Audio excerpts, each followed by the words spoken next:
Shalom and good day all, this is Healing29 back again for another DC comic review, and in this DC comic review, it's time to finally finish off with Titans United Bloodpact, issue 6 of 6, and moving into the dawn of DC, we have Superman issue 1 by Joshua Williamson.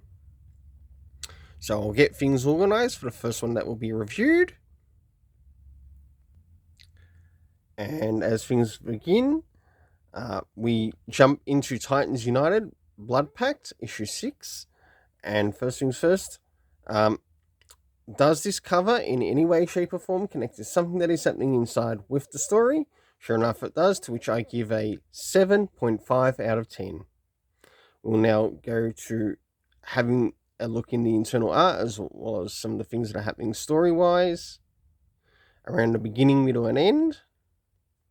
So as the story begins, we catch up with Nightwing and Starfire as they reunite, and we also have the character of Connor Kent, Superboy, and what's happening there. We get to see what's happening with Tim Drake here in the background, along with a bunch of other characters, including Donna Troy. As we jump into the middle of the story, we finally catch up with Raven, because this is being made out as the Church of Raven, headed by those of the Church of Blood, and how the situation's been manipulated.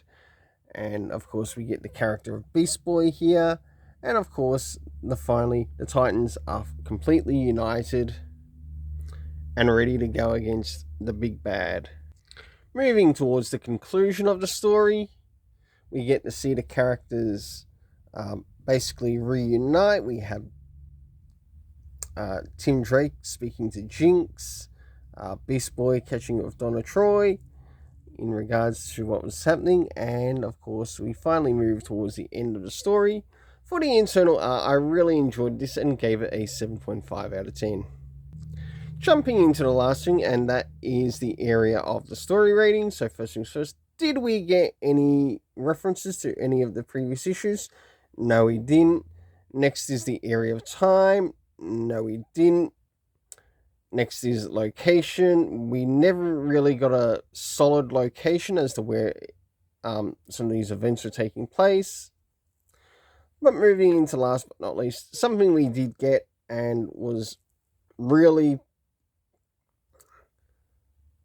delved well into the area of the cast, and that was Starfire, Tim Drake Robin. We had Donna Troy, Dick Grayson Nightwing, Superboy, Beast Boy, Raven, and last but not least Jinx. For the overall rating for this, I gave a 7.5 out of 10. This was actually a pretty good send-off to this, and it will be interesting to know if there will be any more stories connected to the Titans United series. Now it's time to move into Superman issue 1. So as we begin, jumping into Superman issue 1, does this cover in any way, shape or form connect to something that's happening inside with the story? Sure enough it does, to which I give a 7 out of 10. Now it's time to move into the area of the internal art, which we'll have a look around the beginning, middle and end, as well as some of the things that are happening story-wise. So moving into some of the things that are happening in the beginning of the story, we have Superman going up against the character of Livewire, which is really nice to see, until of course we do learn that, well, Superman, you're now taking over LexCorp,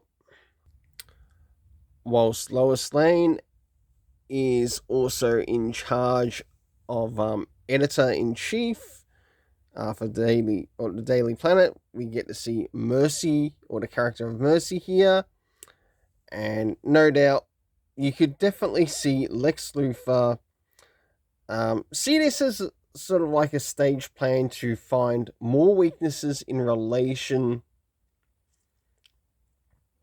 to sort of like exploiting Superman's weaknesses with him being in charge of the company. And that's how I sort of see it with the story.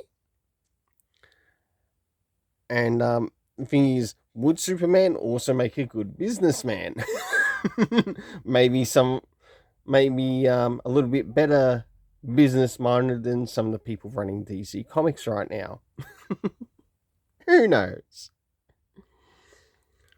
So moving towards the end, and as we start to move towards the end, we still have Superman being super, and as he encounters Parasite as well. So we know that Parasite will be turning up again in the next issue, quite likely to go up against Superman.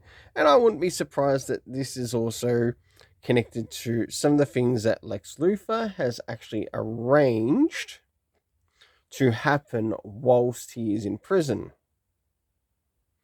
So for the internal art, I gave it a 7 out of 10. Now it's time to move into the area of the story. And first things first, seeing that Joshua Williamson has been working quite a bit, and there was also a story connected to Action Comics, I believe, that he did. I'm really surprised that we didn't get any comic references to some that he's actually connected to, or even some connected to the Superman runs. So, next area is that of time. We got no indication of time. The key locations that we got were the Daily Planet and also Metropolis. The cast of characters consisting of Clark Kent, Superman, we had Livewire, Lex Luthor, of course, we had Jimmy Olsen, it was really nice to see him, Lois Lane, Mercy Graves, and last but not least, Parasite. For the overall story rating in this might shock you and surprise you. I did not give it a high 10. I did not give it a 9. I didn't even give it an 8, let alone a 7. I did give it a 6.5 though. And that is the overall story rating for Superman issue 1.